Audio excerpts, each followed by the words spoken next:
Бисмилля. Сенің қамқор ағаң. Аслан Рахбаев. Оқыған Айнұр Мержан. Өзім ағасыз өскендіктен ағалық ақыл кеңестерге мұқтаж едім. Сен де ағалық жылулықты сезінбей өссең, мені өзіңнің қамқор ағаңдай көрсең болады. Хош ес. Жақын адамыңызбен барынша сыпайы болыңыз. Ол кісі де дәл өзіңіздей өмірді бірінші рет сүріп жатыр. Кейде терең тыныс алып, шығар деміммен ішімдегі барлық нәрседен арылғым келеді. Сөйтіп, келесі алатын деммен жақсы көретін жандардың хош иісін жүрегіме жеткізуді қалаймын. Жақсы адамдардың иісі де көңілге дем беріп, жүрекке жайлылық сыйлайды. Кішкене сәби де анасының иісі мұрнына барғанда тыныштық тауып өзін қауіпсіз сезінеді емес пе?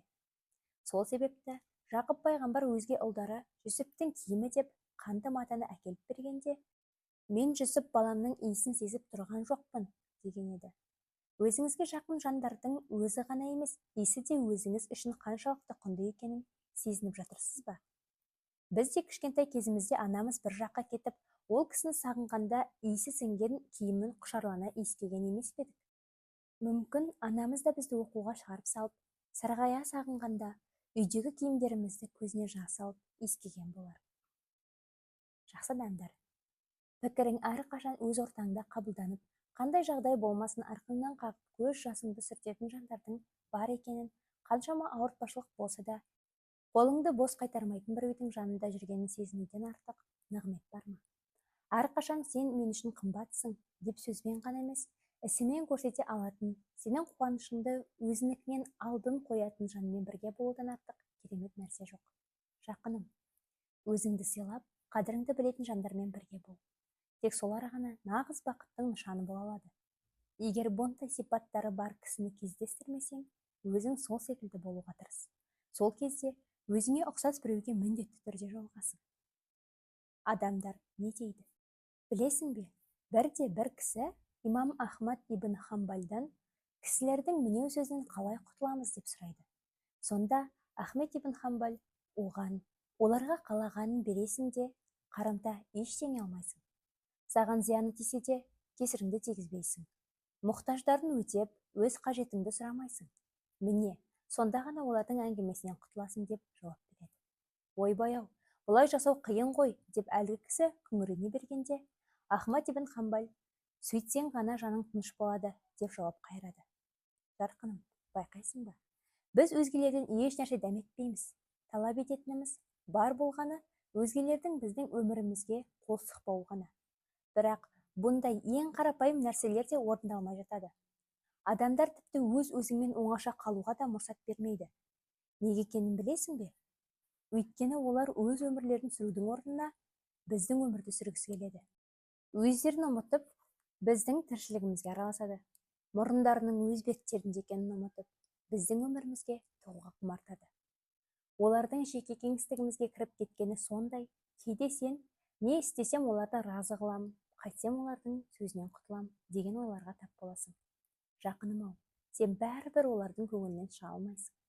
Егер жұбайыңмен кеңесіп жүрсең, сорлы күйеуінің айтқанын істеп жүр дейді. Кеңеспесең, күйеуінің мойнына шығып алған деп мінейді. Көшеде аунап жатыр, маскүнем болсаң да, намазын қаза қылмайтын тақуа болсаң да, ондайлар саған ешқашан разы болмайды. Әйтеуір сыртыңнан бір сөз дайындап тұрады. Тіпті бойыңнан кемшілік көрмесе, өздері бір олқылық ойлап тауып жұртқа жаяды. Сондағы қауымының бар жауабы: Лоттың отбасын ауыл аймақтарынан қуып шығыңдар, өйткені олар күнәдан пәк, өте әдепті жандар деу ғана болды. Нәмл сүресі 56 аят.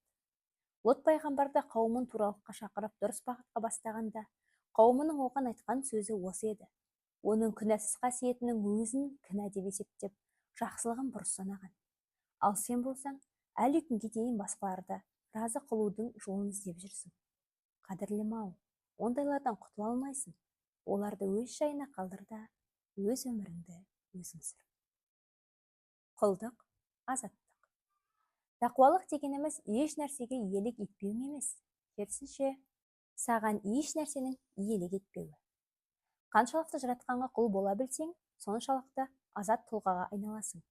Жаратқанға жақсылықтар жасап жақындаған сайын, оның құзырындағы абыройың асқақтап, еркіндік дәмін тата бересің.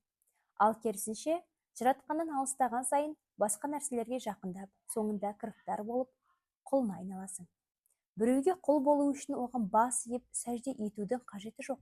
Ол үшін сол нәрсеге толық тәуелді болуың жеткілікті.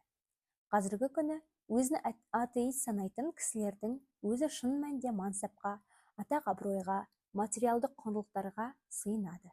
Қызығы, адамдар өз мойындарында тұрған қамыттың кеңдігін еркіндік деп ойлайды. Сол үшін адам өзінің құлдық болмысына қайтқан сайын, әзелден бар еркіндік сезіміне бөлене береді. Мысалы, азаншы сахаба Біләл ибн Рабахтың өмірін таныған сәтте, оның еркіндік дәмін Әбу Бәкір сатып алып, құлдықтан азат етпей тұрып, татқанын байқайсың. Біләл ақиқатты таныған сәтте, рухы жан дүниесі құлдық құрсауынан шығып, еркін тұлғаға айналып үлгерген еді. Меккелік Умайя ибн Халаф оны шыжыған күнде ыстық құмға жатқызып, қамшының астына алған сәттің өзінде Біләл шіреніп тұрып ақиқаттан қайтпайтынын айтқан. Умайя оның тәніне иелік етсе де, рухына ие емес еді. Еркіндік дегеніміз өз рухыңа, өз жан дүниеңе өзіңнің иелік етуің. Жақыным, рухың мен жан дүниеңе өзіңе бол. Аллаға құл болудың шынайы дәмін татқан адам басқа ешкімге құл болмайды. Аллаға құл болу ләззатынан мақұрым адам барлық нәрсеге белгілі бір дәрежеде құл болады. Адам баласы кейде өзінің қалауларының, ақшаның, басқа бір адамның қол астына кіруден құтқара алмайды. Өзіне басшы етіп алған осы нәрселерді өмірлерінің төріне шығарады. Оларды бәрінен артық жақсы көріп, барын салып қызмет етеді. Жоғалтып алудан қорқып, оларсыз өмірін елестете алмай қалады. Алайда, көбінесе бұл байланыстың соңы депрессиямен аяқталып жатады. Адам табиғатына тән шектен тыс қызығушылық, махаббат, қалау секілді сезімдер адамға ахиретін құтқарсын деп берілген. Ол сезімдер арқылы адам баласы ахиретін оп-оңай құтқара алады. Егер де ол сезімдерді фәни әлем үшін жұмсайтын болса, осы дүниенің де, ахиреттің де қызығынан құр қалады. Қорқыныш пен ертеңгі күн туралы уайым адамға қабірден кейінгі өмірді ойлау үшін, күнәдан және тозақтан алыстау үшін нәсіп болған. Егер де адам баласы осы сезімді тек осы дүние үшін ғана қолданатын болса, өмір бойы қорқыныштың ішінен шыға алмай кетеді. Махаббат та өте мықты сезім. Ол адамға Алламен байланыс орнату үшін берілген негізгі байлық деп айтуға да болады. Егер адам баласы осы сезімді жаратылыс үшін қолданатын болса, Алламен байланыс орнатуға күші қалмай, өмір бойы қиындықтар ішінде өмір сүреді. Жинау да адамға берілген керемет қасиеттердің бірі. Осы мүмкіндікті тек дүниелік мүлік жинауға жұмсаған адамның ахирет үшін рухани азық жинауына күші жетпейді.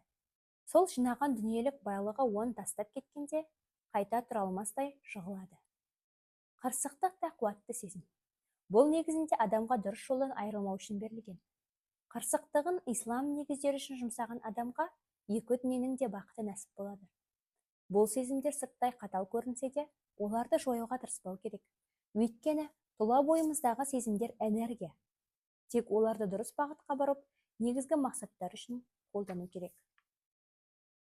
Арқаңнан қаққанның бәрі қайғысыз емес. Бір нәрсенің қадірін білетін адам, сол нәрседен айырылған адам. Ол менмендіктен қолында барды бағаламай айырылғандықтан, мақұрымдықты да жақсы түсінеді. Мүмкін саған бір нәрсе берген кісі, өз жан дүниесін жоғалтқан нәрсесіне айырбастап алуды қалайтын шығар. Мүмкін сені ынта-шынтасымен сүйген кісі, сені сүйгенімдей, мені де біреудің қатты сүйгенін қалап едім деп айтқысы келер.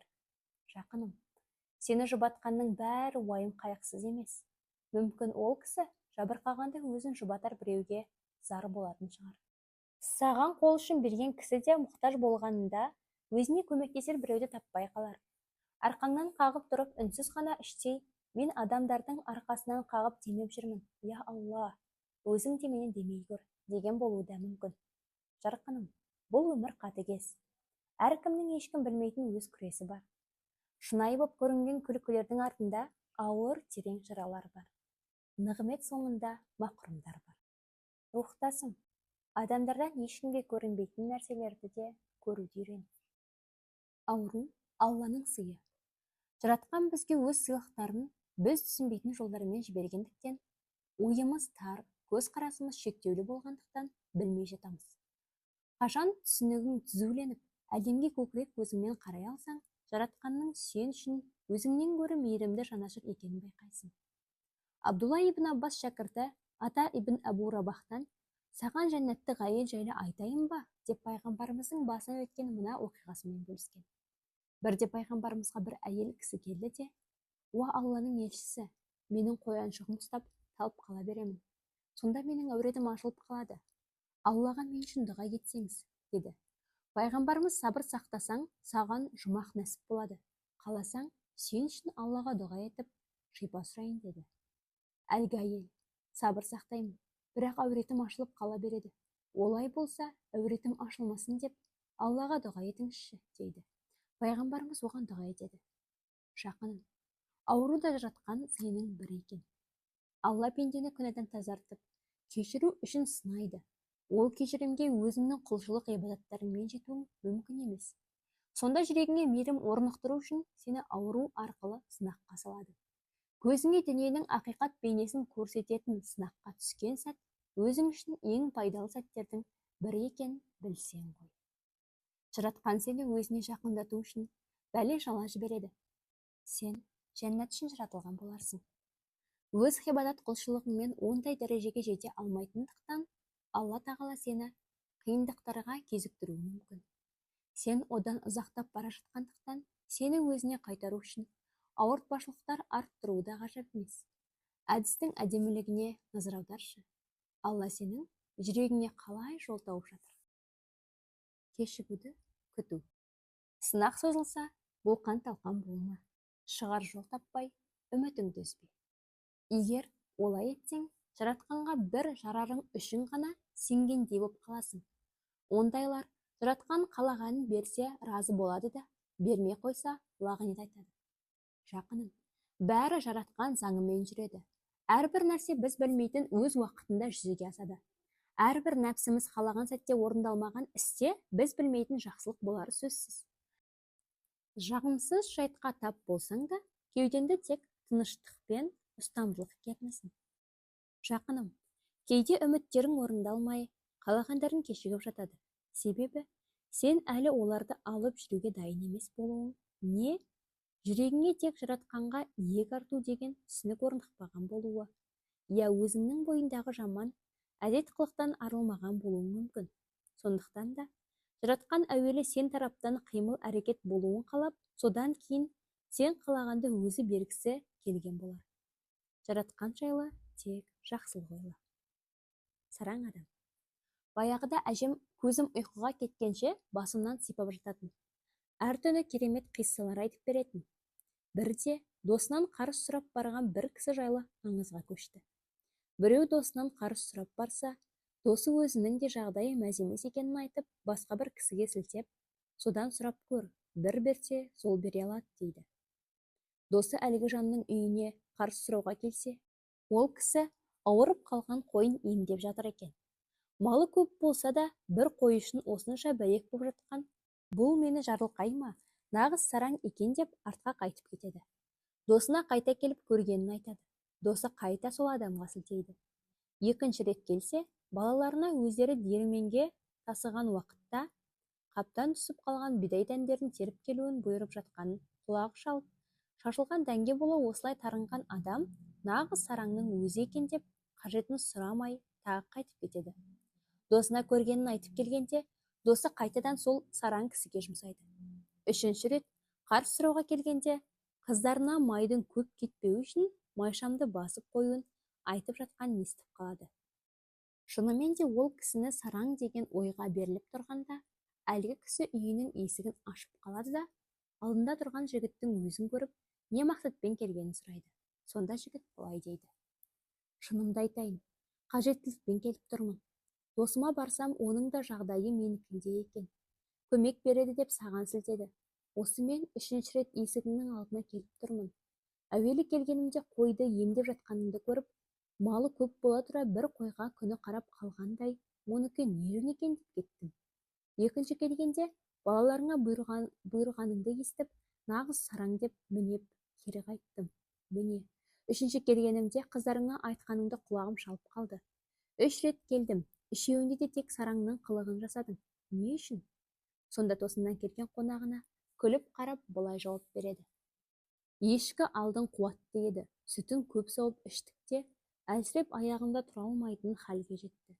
Ауырған кезде қарамай қойсақ, нағыз опасыздығымыз емес пе? Ал бидай дәндерін балаларыма тергізгенім, нығметтің қадірін білсін дегенім, адам берекетінің қайсысы асында боларын білмейді.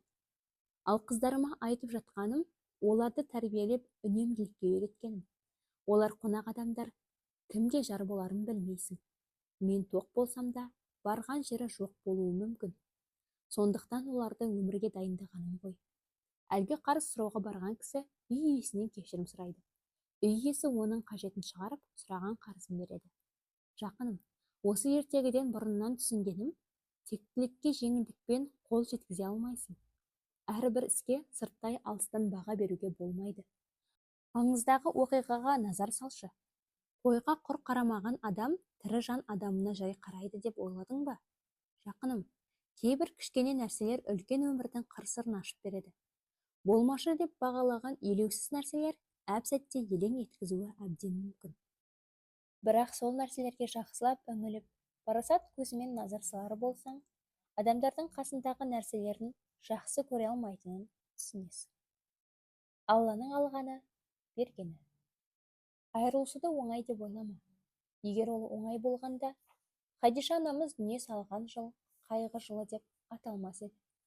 Пайғамбарымыз оны өмірінің соңына дейін есіне алып жүрді. Уа Алла, иелігімде жоқ нәрсемен мені сынама.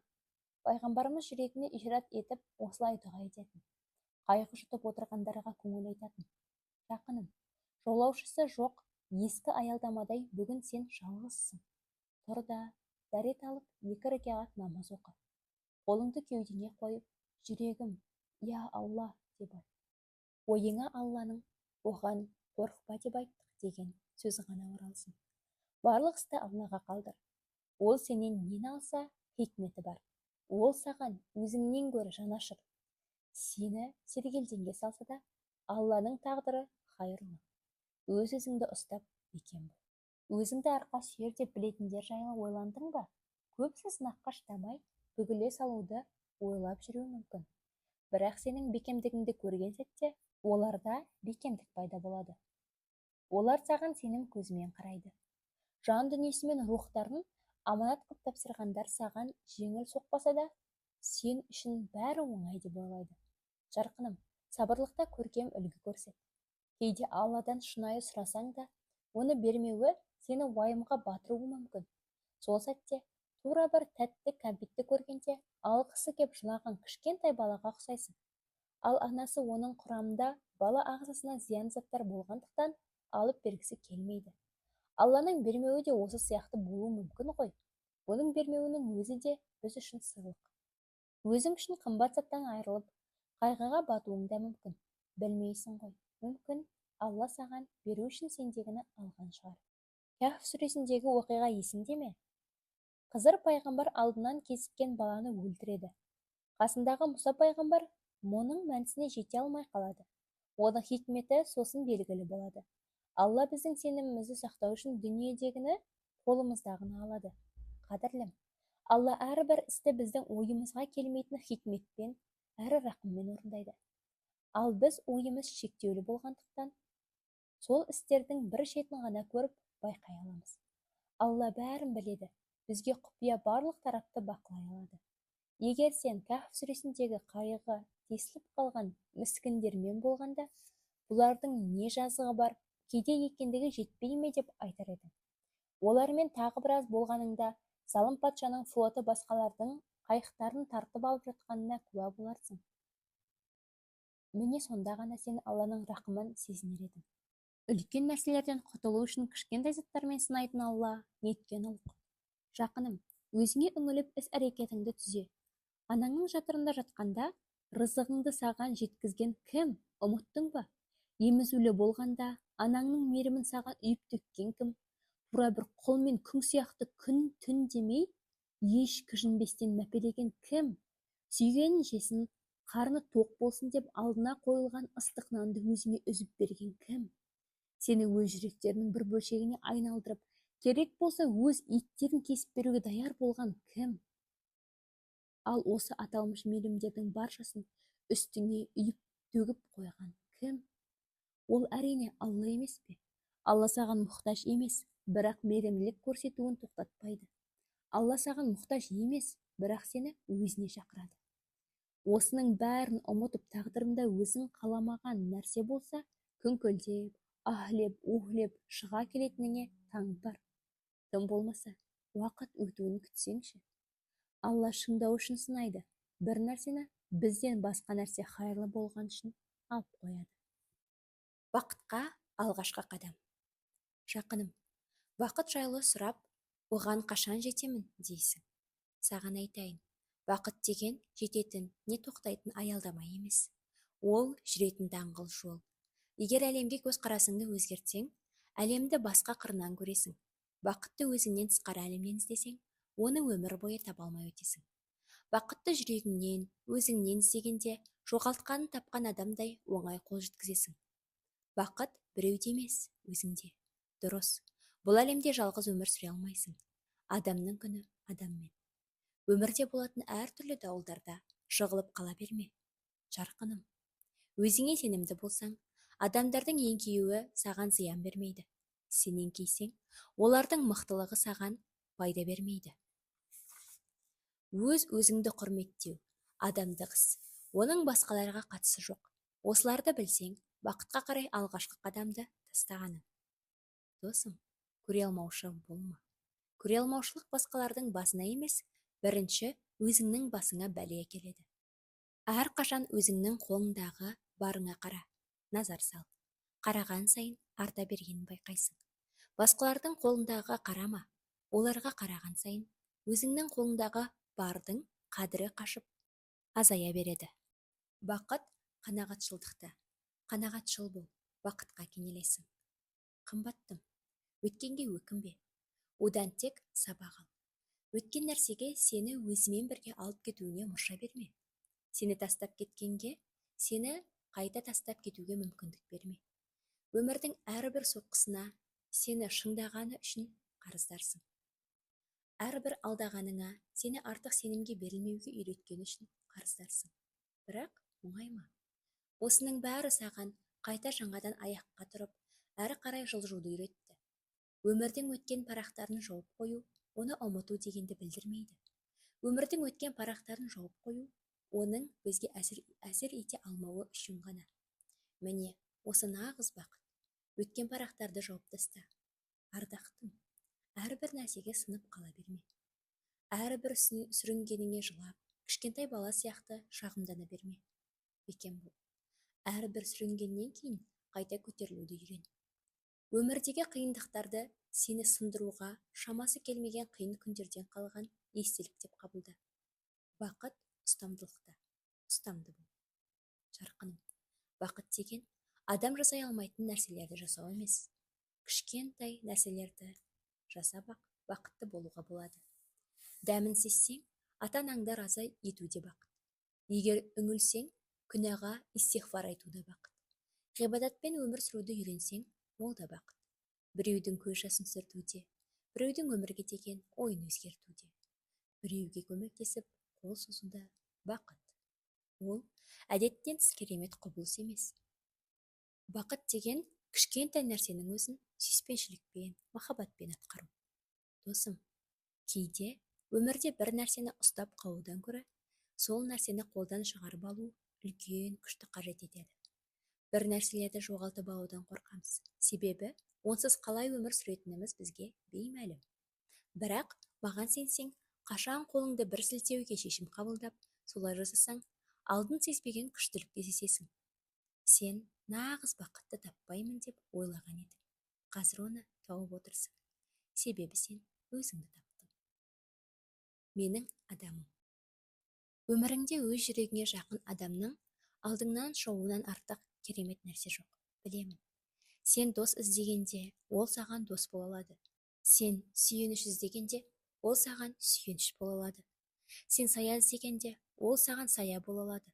Сен онымен бірге болғанда, алдын сезбеген тыныштықтың дәмін сезесің.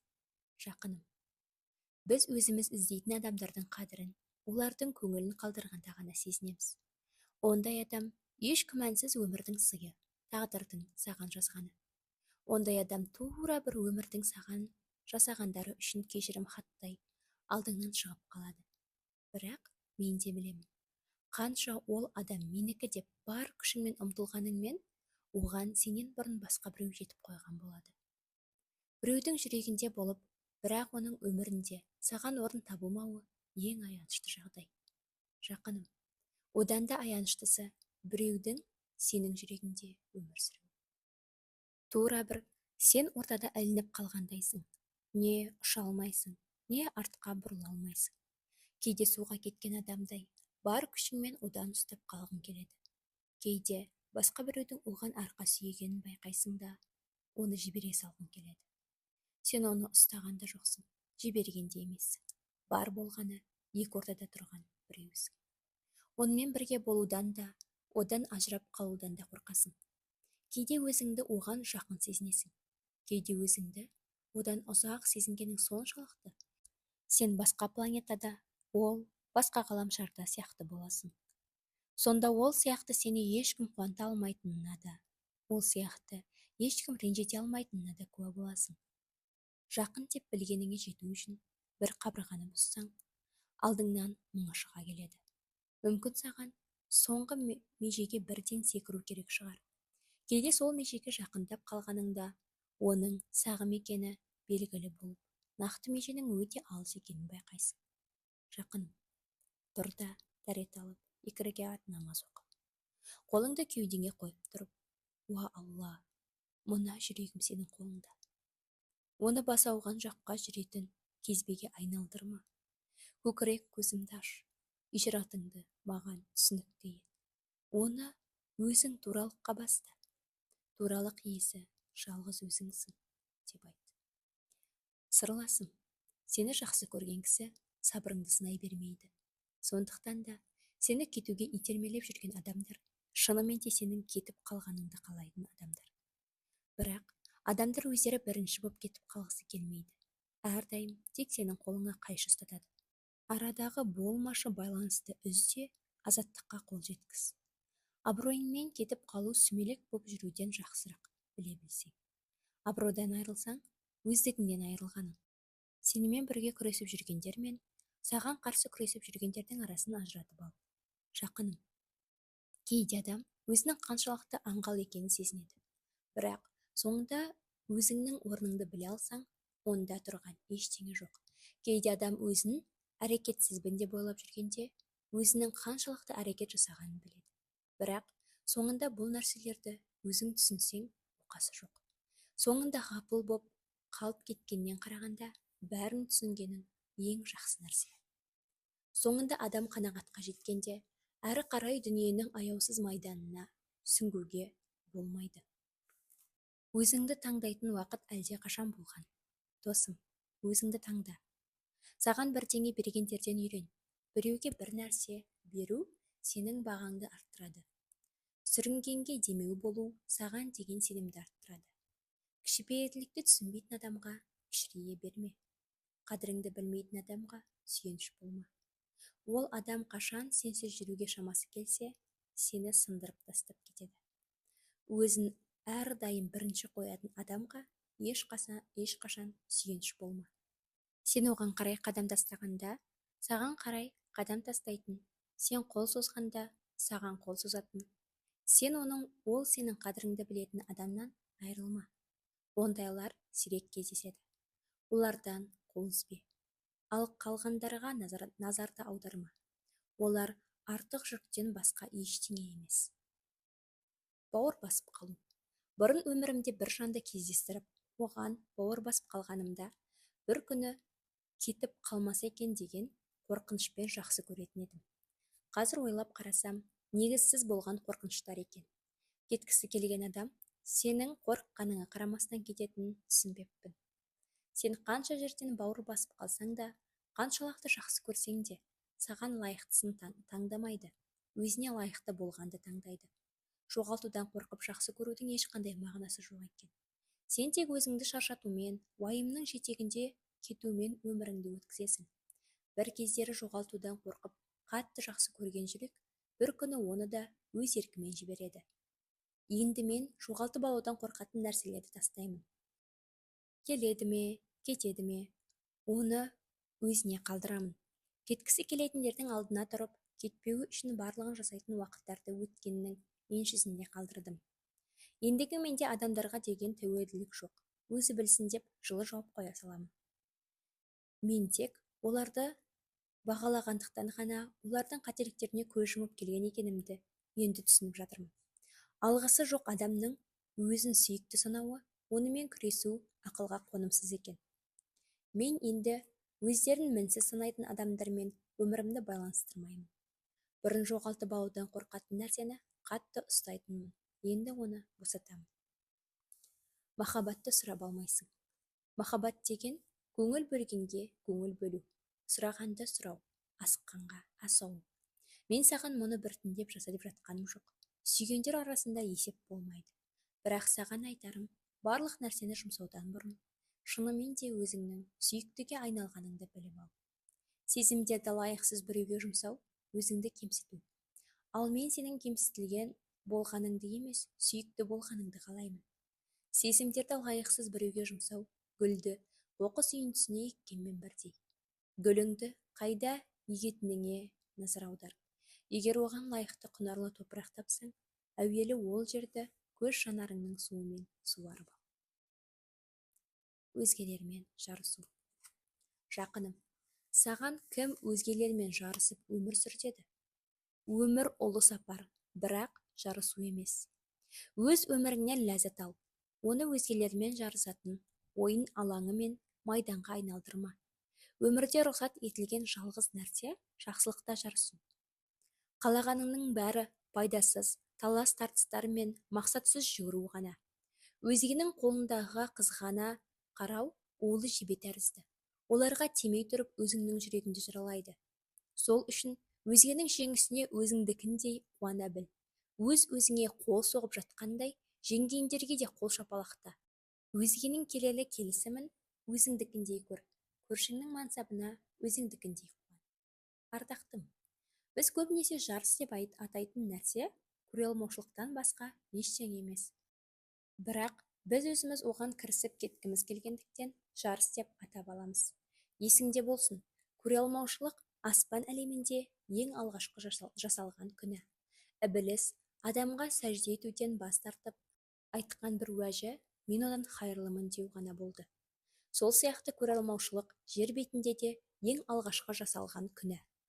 Қабыл бауыры Әбілді әйелінің сұлулығын көре алмай өлтірген еді. Мен жарысып жүрмін деп айтудан бұрын, өзіңді Әбіліс пен Қабылдағыдай қасиетсіздік болуынан сақтан. Өйткені адам ондай сөзді жақсылыққа өзі емес, өзгенің жеткенін көріп, іштей өртенген кезінде айтады. Жүрегіңе ие бол, оны таза ұста, зікірмен тазала. Қандай нәрсеге көзің түссе де, Алланы еске ал. Өзіңдікі болмаған қандай да бір жақсылыққа Алла береке берсін деп айт. Алланың өзіңе бергеніне шынайы разылық таныт. Бірде құстардың арасынан сұңқарға шамасы жетіп, қарсы шығатын қарға ғана екенін оқып қалдым. Қарға сұңқардың үстіне шығып алып, басынан шұқып жатса да, сұңқар қарғаның ұшар деңгейіне түспейді де, онымен ұрысып та жатпайды. Сұңқар қарғаны биікке көтеріп өрлей береді де, қарғаның екі өкпесі қысылып, дем алуға қиналғанда өзі қорқып қашып кетеді. Осы дәрісті жақсылап есіңде сақта. Оларды сені өздерінің деңгейіне түсіруге мүмкіндік берме. Жоғары қарай өрлей берде, өз-өзіңе сенімділігіңнен олардың жүрегі қысылып тұншықсын. Ұрыста қолданатын жеңіске жетелейтін жалғыз тәсіл осы ғана. Жоғалған жандар. Кішкентай күнімде добымды жоғалтып алдым. Қанша іздесем де табылмай қойды. Сонда марқұм әжем мына дұғаны үйреткен еді. Адамдарды шүбәсіз болатын күні жинаушы Алла, мені жоғалтқан нәрсеммен қос. Аллахумма жамиун наси лияумин ла райба фих, иджмa'ни би далалати. Осы дұғаны айтқаннан соң добымды тауып алдым. Қазір жетілдім.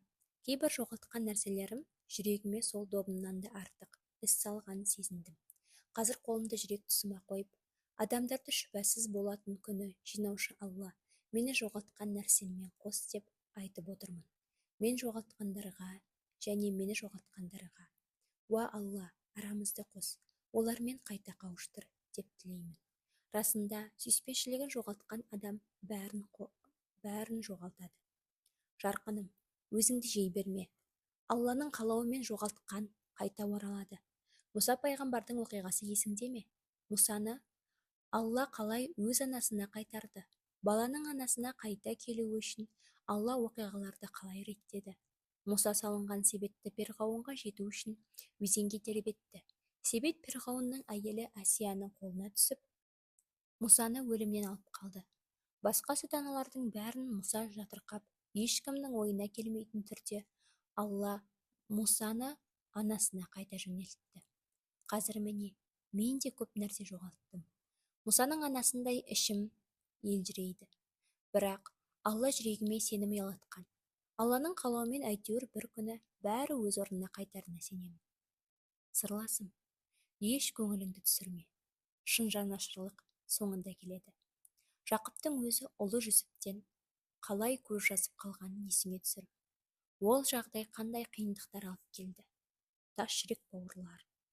Басы азат біреуді құлдыққа сатқан керуен. Мысырдағы әйел жаласы.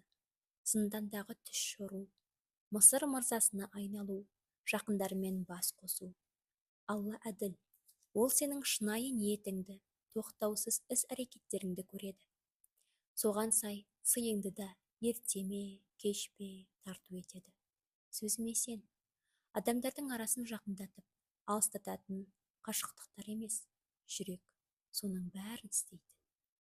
Жарқыным, арамызда қанша қашықтық болса да, сен маған өзімнен де жақынсың. Аллаға деген сенімің мығым болса да, міндетті әрекетті, міндетті түрде өзің жасау керек екеніңді ұмытпа.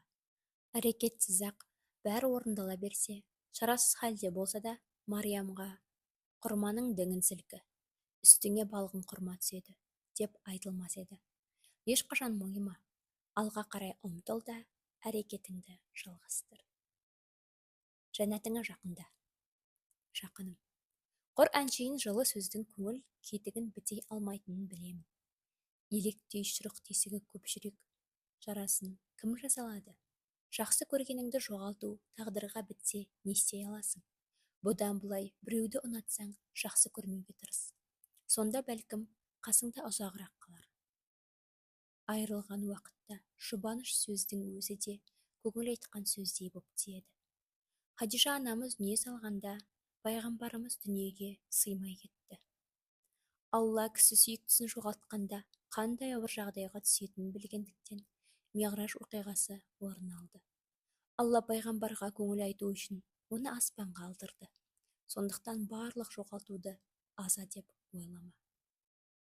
Пайғамбарымыз сахабаларға жәннат туралы айтып береді. Ондағы жібек киімдер жайлы естігенде жамағат қатты таң қалатын. Сонда пайғамбарымыз Саад ибн Муаздың жәннаттағы киімі одан да хайырлы болады, дейді. Бауыры Жафардың қолы Мута шайқасында шабылғанда, Алла екі қолының орнына жәннатта ұшып жүретін екі қанат берді деп сүйіншілеген еді.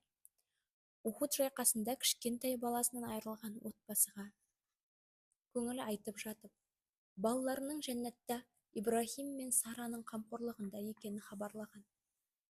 Сенің де үлесің, сыйың жәннат болсын, қадірлім. Жұмақ барлық қиындықты болмашы ететін ұлы жеңіс. Тозақ барлық жеңісті құрдымға кетіретін үлкен жеңіліс. Сен әрқашан жеңіске ұмтыл. Жұмақта барлық жақсы көргендерің сенімен бірге болады. Ешкім маңыңнан жырақ кетпейді. Оларды қасыңда ұстап қалу үшін бұрынғыдай шаршап, шалдығуға ұрынбайсың. Жұмақта ешкім өміріңе келтпейді. Жұмақта ешқашан уайымға батып жыламайсың. Жұмақта қатып қалған қағидалар мен есеп-қисап болмайды. Жұмақта тыныштық орнап тұрады. Жұмақта Алланың дидарына қауышу бар. жан дәрісі. Ертеде бір бай саудагердің жалғыз қызы болыпты. Бірде қызы қатты ауырып, соңында есеңгіреп, ес-түссіз халге түсіп қалады. Әлемнің түкпір-түкпірінен келген емшілердің дәрі-дәрмегі де дарымай қояды. Күндердің бір күні сол ауылға алыстан бір емші келеді. Жағдайды естіген соң қызды көргісі келеді. Қатты талпыныстан кейін ғана саудагер қызын көрсетуге рұқсат береді. Өйткені ол қызының сауықпайтынына толық сеніп болған еді. Емші қызды тексеріп болған соң, оның рухани сырқаттанғанын айтады. Оны мен не меңзеп тұрсың, дейді саудагер. Қазір сәлден соң білесің, деп емші қыздың қызметшісін алып келуді сұрайды. Қызметші келген соң, мына қызды танитын жігіттердің есімдерін аташы. Мүмкін қыз солардың біреуін ұнатып қалған. Осы жағдайға түсуі сол себепті болуы әбден мүмкін дейді. Қызметші ер адамдардың есімдерін көтеріңкі дауыспен айта бастайды. Бастапқыда еш пайда бермесе де, кейіннен бір жігіттің есімі аталғанда, қыз ерекше қимылдап қоя береді.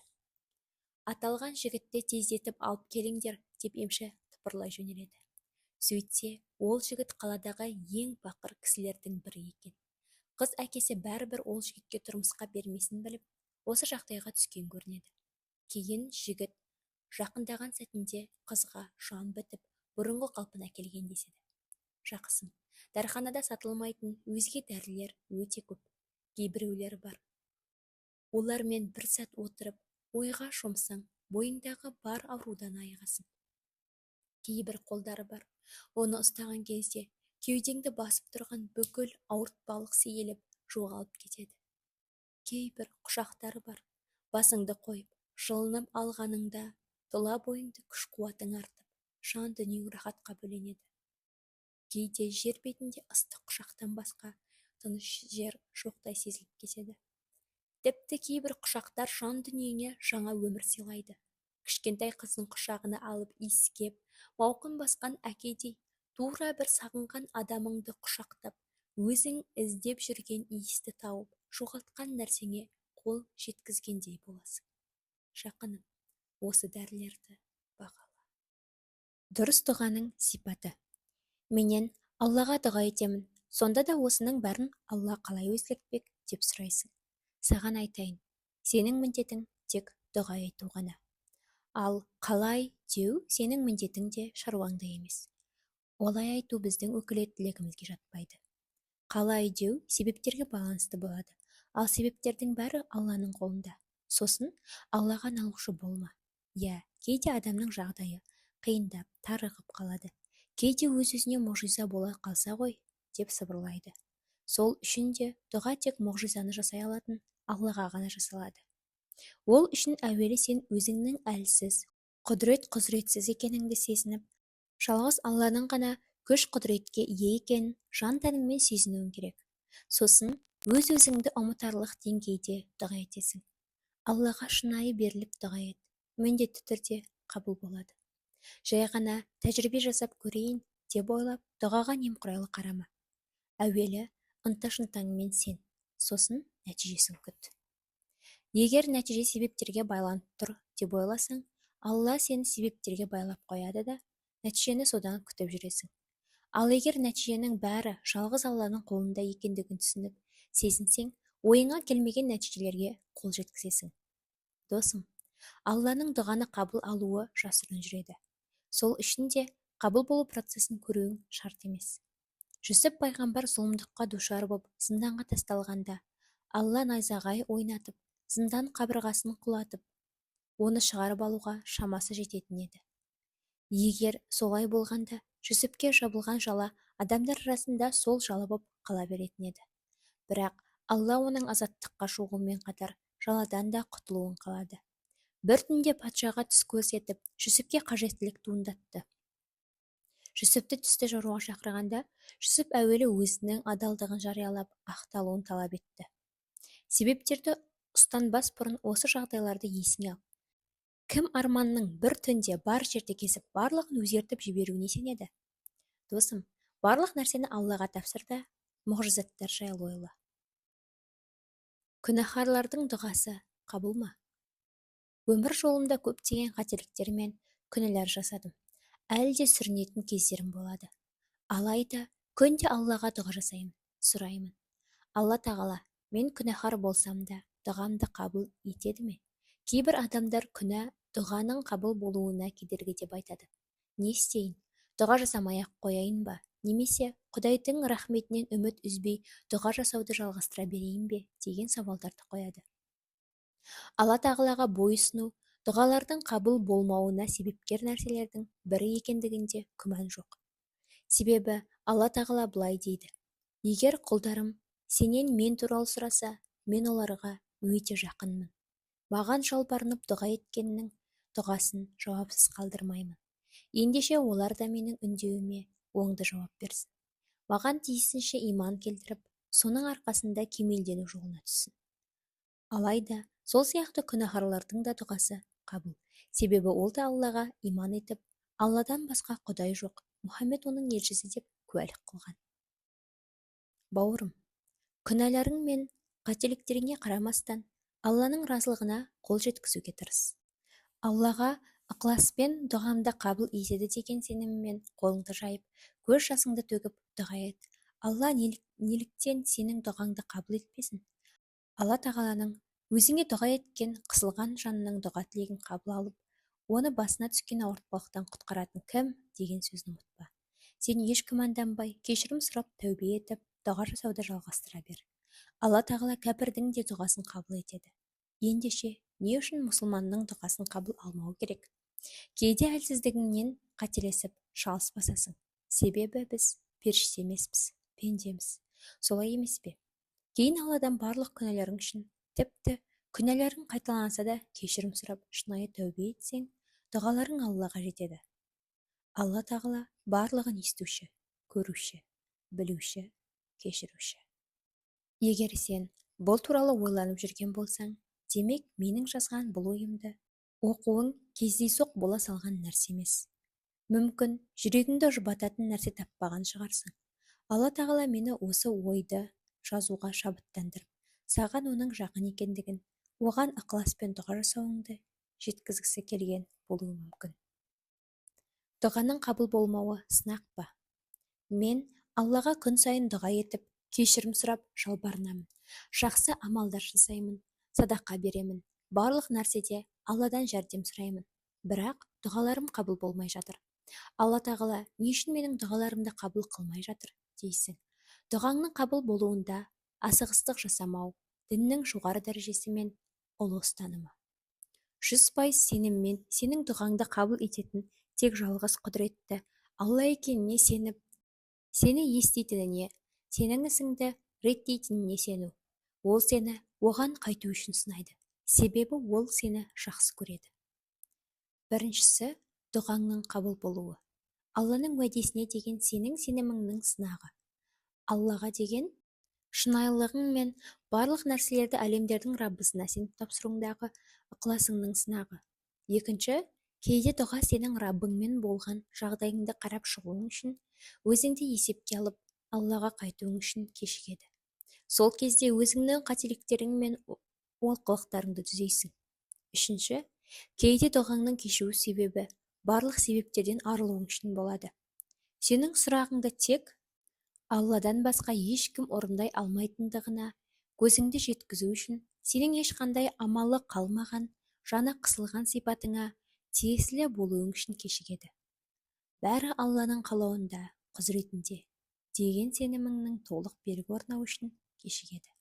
Төртінші, кейде дұғаң сен үшін тиімді, әрі дұрыс уақыт болған кезде сен дайын болуың үшін кешіктіріледі.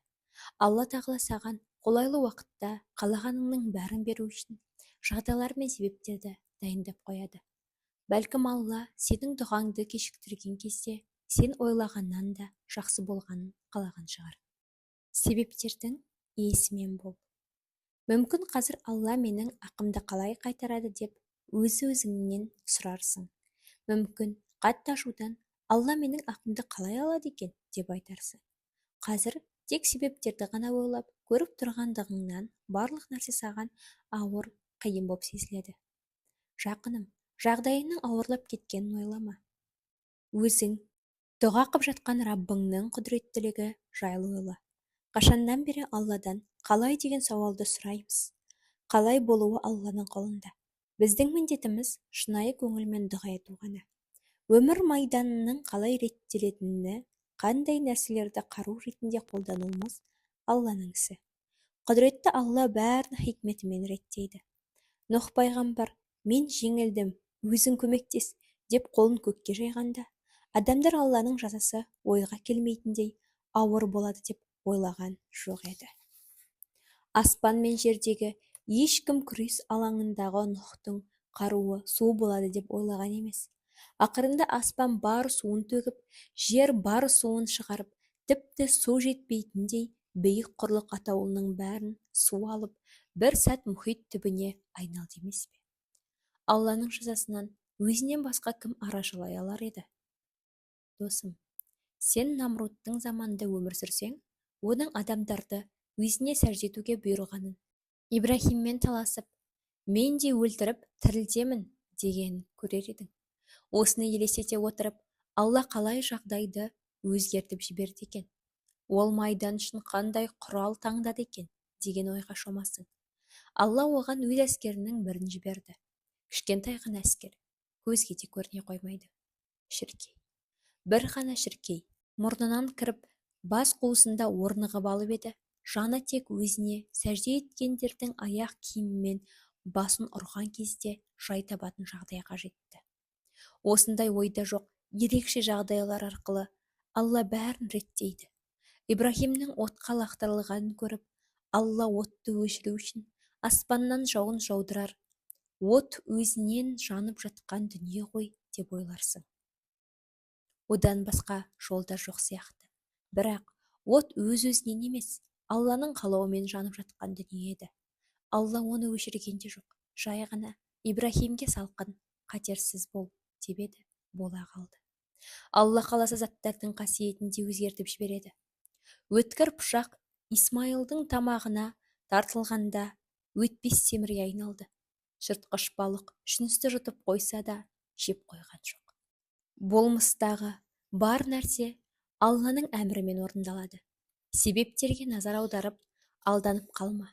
Себептердің иесі Алламен бол. Пайғамбарға сағыныш. Хадис кітаптарынан мына бір сәтті оқыған кезде жүрегім езіліп кете береді. Бірде бір сахаба екінші бір сахабадан «Қайдан келе жатырсың?» деп сұрағанда, ол «Пайғамбарымыздан келе жатырмын» деп жауап береді. Тағы бірде «Қайда барасың?» деп сұрағанда, «Пайғамбарымызға» деп жауап береді. Неткен керемет сөз. Пайғамбарымыздан пайғамбарымызға. Ол кісіге барып, «Уа Алланың елшісі, жүрегім езіліп кетті, кеудемнен сипаңызшы, жаным жай тапсын» дегім келеді. Сонда ол кісі маған «Уайымдама, бәрі өткінші» деп жауап бергенін қалаймын. Немесе ойша мүбәрәк қолын жүрек тұсыма қойып, «Тыныштал» деп айтқанын сезінемін де, жүрегім қайта орнына түседі. Ухуд тауы да пайғамбарымыздың бір ауыз сөзімен тынышталған жоқ па? Кейде ол кісіге сағынышым артып, жылағым кеп, құрма ағашы ыңырсығандай ыңырсып, көзімді сығып аламын. Құрма ағашым барып құшағына алғандай, маған да келіп құшағына алғанда ғой. Кейде қарыздан қысылғанда, ол кісіге шағымданып, қарыз берген кісілердің құзырында маған көмектескенін қалаймын. Кейде дос-жарандар орынсыз көңіліме тиген кезде, Біләлді жақтағандай, мені де жақтағанын қиялдаймын. Кейде Әбу Бәкір сияқты ол кісіге жақын, қымбат адам болғым келеді. Кейде Сағат ибн Абу Уаққастың жағдайын сұрағандай, менің де сырқаттанғанда көңілімді сұраса ғой деп армандаймын. Торғайы өліп қалған кішкентай баланы жұбатқандай, уайым басқанда мені де жұбатқанын қалаймын. Жолға шығарда сахабалар көлігіне мінгескендей, менің де сапарласым, сырласым болғанын тілеймін. Уа Алла елшісі, сізді қалай сағынғанымды білсеңіз ғой. Мұңды тұстар. Университет мұғалімдерінің бірі үнемі қолына әйелдер сағатын тағып жүретін. Тіпті студенттер оны өзара әңгіме қалып, сырттай келеке қылатын. Бірде олардың бір қызығып, батылы жетіп, ұстаз, не үшін әйелдер сағатын тағып жүрсіз? Деп сұрағанда, бұл қайтыс болған қызымның сағаты, деп жауап береді. Жақыным, әрбір адамның өз мұңы бар. Егер басқалар оны білгенде еріксіз жылайтын еді. Бірақ біз сабыр етеміз, төземіз. Өйткені басқалардың саған мүсіркеп қарауының өзі одан да ауыр, аянышты. Әрбір жымию артында сен көрмейтін жанталас бар.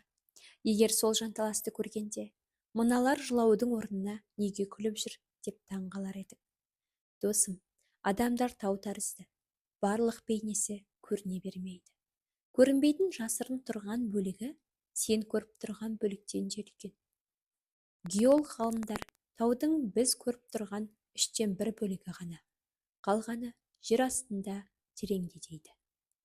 Біз де сол сияқтымыз. Көрініп тұрғанымыздан көрінбейтін жасырынған тұсымыз көп. Біздің ауруымыз астан, біз жеген нәрселерден емес, бізді жегідей жеп бара жатқан нәрселерден, уайым қайғыдан келеді. Бір қалыпты өмір тепе-теңдігін сақтап жүр деген адамның Алла ғана білетін жүрек сыры болады. Түтін шықпаған жерде өрт жоқ дегенге сене берме. Өз қателігіне разы, өз тақуалығында бекем адам жоқ. Бірде бір кісі дәрігер тексеруіне кіреді. Денесі қақсап, сөлі қашып бара жатқанын шағымданады. Дәрігер дереу медициналық томографиялық тексерулер өткізеді де, науқастың сап-сау ешқандай медициналық ауытқушылығы жоқ екенін анықтайды. Сіздің ауруыңыз рухани ауру. Өз-өзіңізге дем беріңіз, кітап оқыңыз, саяхатқа шығыңыз, жаңа ортамен араласыңыз. Сізге керемет бір кеңесім бар. Қалада Каролина атты керемет әзілкеш бар екен. Ол күлдіргенде уайымыңның бәрін ұмытасың деп жұрт мақтайды. Соның қойылымдарына қатысып көріңіз, дейді дәрігер. Науқас дәрігерге жасқа толы көздерімен қарап: доктор, сол Каролина деген менмін, дейді.